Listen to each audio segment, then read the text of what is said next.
Well, here we are at the Caribou Public Library today. Thanks for joining us. I'm Miss Erin, and we are going to be reading Little Women for our chapter book story time. We're on the second half of chapter 29 today, and if you remember from last time, Joe and Amy were going around making calls to their neighbors. We're about halfway done with this chapter, and we'll continue on now. So they're just walking up to the next house, right? An enthusiastic welcome from 3 big boys and several pretty children speedily soothed her ruffled feelings, and leaving Amy to entertain the hostess and Mr. Tudor, who happened to be calling likewise, Jo devoted herself to the young folks and found the change refreshing. She listened to college stories with deep interest, caressed pointers and poodles without a murmur, agreed heartily that Tom Brown was a brick, regardless of the improper form of praise, and one lad proposed a visit to his turtle tank.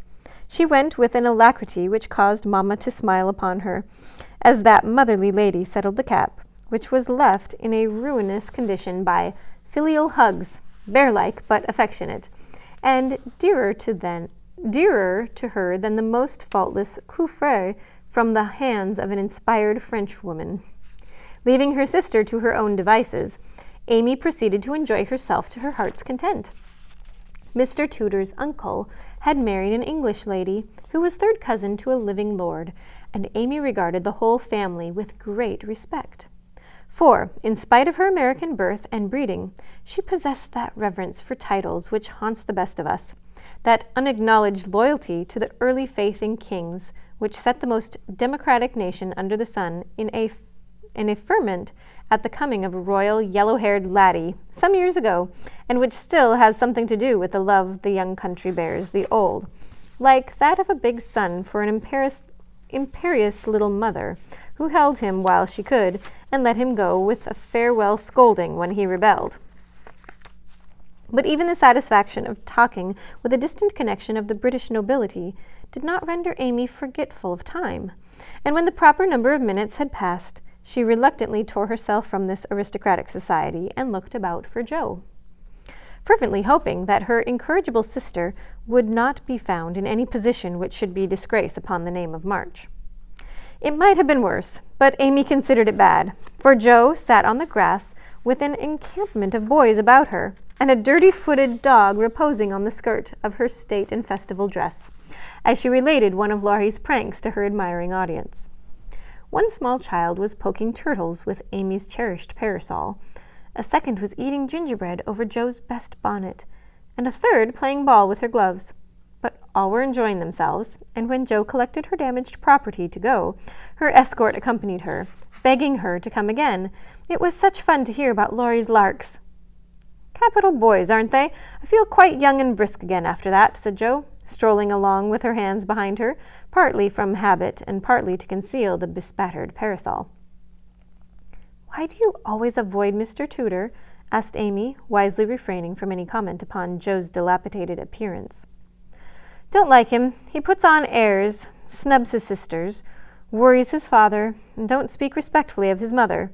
Laurie says he is fast, and I don't consider him a desirable acquaintance, so I let him alone." "You might treat him civilly at least. You gave him a cool nod, and just now you bowed and smiled in the politest way to Tommy Chamberlain, whose father keeps a grocery store. If you had just reversed the nod and the bow, it would have been right," said Amy reprovingly. "No, it wouldn't," returned perverse Jo. "I neither like, respect, nor admire Tudor, though his grandfather's uncle's nephew's niece was third cousin to a lord. Tommy is poor and bashful and good and very clever, and I think well of him, and I like to show that I do, for he is a gentleman in spite of the brown paper parcels." "It's no use trying to argue with you," began Amy. "Not the least, my dear," cut in Jo. "So let us look amiable and drop a card here, as the Kings are evidently out, for which I am deeply grateful." The family card case having done its duty, the girls walked on, and Jo uttered another thanksgiving on reaching the 5th house, being told that the young ladies were engaged. "Now let us go home, and never mind Aunt March today. We can run down there any time, and it's really a pity to trail through the dust in our best bibs and tuckers while we're tired and cross." "Speak for yourself, if you please. Aunt likes to have us pay her the compliment of coming in style and making a formal call.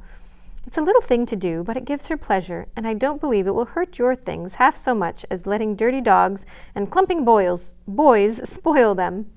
Stoop down and let me take the crumbs off your bonnet." "What a good girl you are, Amy," said Jo, with a repentant glance from her own damaged costume to that of her sister, which was fresh and spotless still. "I wish it was easy for me to do little things to please people as it is for you. I think of them, but it takes too much time to do them, so I wait for a chance to confer a big favor and let the small ones slip. But they tell best in the end, I guess."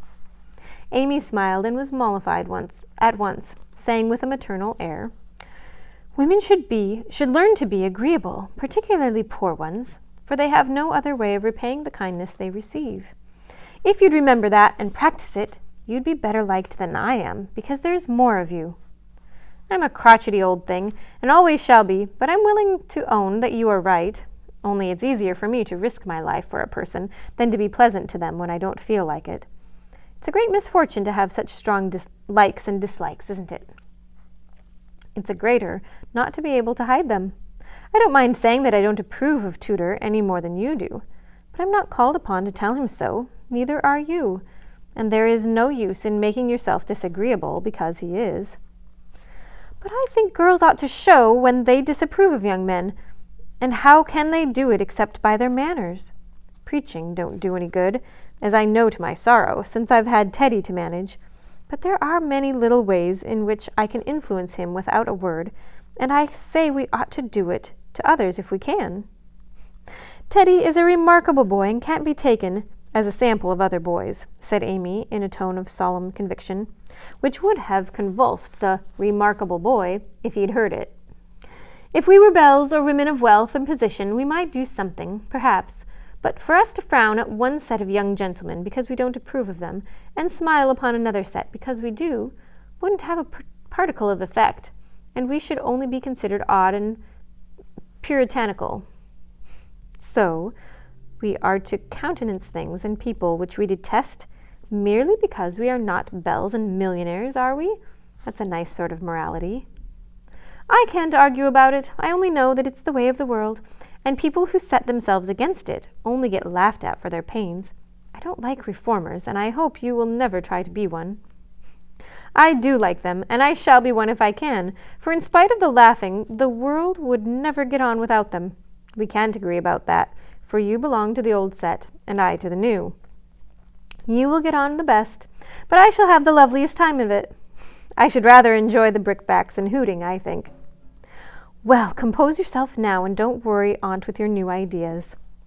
"I'll try not to, but I'm always possessed to burst out with some particularly blunt speech or revolutionary sentiment before her. It's my doom, and I can't help it." They found Aunt Carrol with the old lady, both absorbed in some very interesting subject, but they dropped it as the girls came in, with a conscious look which betrayed that they had been talking about their nieces. Jo was not in a good humor, and the perverse fit returned. But Amy, who had virtuously done her duty, kept her temper, and pleased everybody, was in a most angelic frame of mind. This amiable spirit was felt at once, and both the aunts my-deared her affectionately, looking what they afterwards said emphatically, that child improves every day." "Are you going to help about the fair, dear?" asked Mrs. Carrol, as Amy sat down beside her with the confiding air elderly people like so well in the young. "Yes, Aunt, Mrs. Chester asked me if I would, and I offered to tend a table, as I have nothing but my time to give." "I'm not," put in Jo decidedly. "I hate to be patronized, and the Chesters think it's a great favor to allow us to help with their highly connected fair. I wonder you consented, Amy. They only want you to work." "I am willing to work. It's for the freedmen as well as the Chesters, and I think it very kind of them to let me share the labor and the fun. Patronage don't trouble me when it is well meant." "Quite right and proper. I like your grateful spirit, my dear. It's a pleasure to help people who appreciate our efforts. Some don't, and that is trying," observed Aunt March, looking over her spectacles at Jo, who sat apart rocking herself in a somewhat morose expression. If Jo had only known what a great happiness was wavering in the balance for one of them, she would have turned dove-like in a minute. But unfortunately, we don't have windows in our breasts and cannot see what goes on in the minds of our friends. Better for us that we cannot as a general thing, but now and then it would be such a comfort, such a saving of time and temper. By her next speech, Jo deprived herself of several years of pleasure and received a timely lesson in the art of holding her tongue. I don't like favors. They oppress and make me feel like a slave. I'd rather do everything for myself and be perfectly independent. Coughed Aunt Carrol softly, with a look at Aunt March.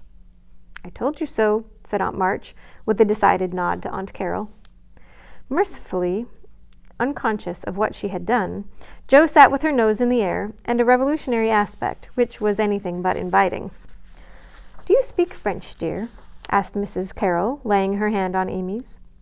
Pretty well, thanks to Aunt March, who lets Esther talk to me as often as I like, replied Amy with a grateful look, which caused the old lady to smile affably. How are you about languages? Asked Mrs. Carrol of Jo. I don't know a word. I'm so very stupid about studying anything. Can't bear French. It's such a slippery, silly sort of language, was the brusque reply. Another look passed between the ladies, and Aunt March said to Amy, You are quite strong and well now, my dear, I believe. Eyes don't trouble you any more, do they? Not at all, thank you, ma'am. I am very well, and mean to do great things next winter, so that I may be ready for Rome whenever that joyful time arrives. Good girl, you deserve to go, and I'm sure you will some day, said Aunt March, with an approving pat on the head, as Amy picked up her ball for her. Cross patch, draw the latch, sit by the fire and spin, squalled Polly. Oh, cross patch, draw the latch, sit by the fire and spin, squalled Polly, bending down from his perch on the back of her chair to peep into Jo's face, with such a comical air of impertinent inquiry that it was impossible to help laughing. Most observing bird, said the old lady. Come and take a walk, my dear, cried Polly, hopping toward the china closet with a look suggestive of lump sugar. Thank you, I will. Come, Amy, said Jo, and Jo brought the visit to an end, feeling more strongly than ever that calls did have a bad effect upon her constitution. She shook hands in a gentlemanly manner, but Amy kissed both the aunts, and the girls departed, leaving behind them the impression of shadow and sunshine, which impression caused Aunt March to say, as they vanished, You'd better do it, Mary. I'll supply the money.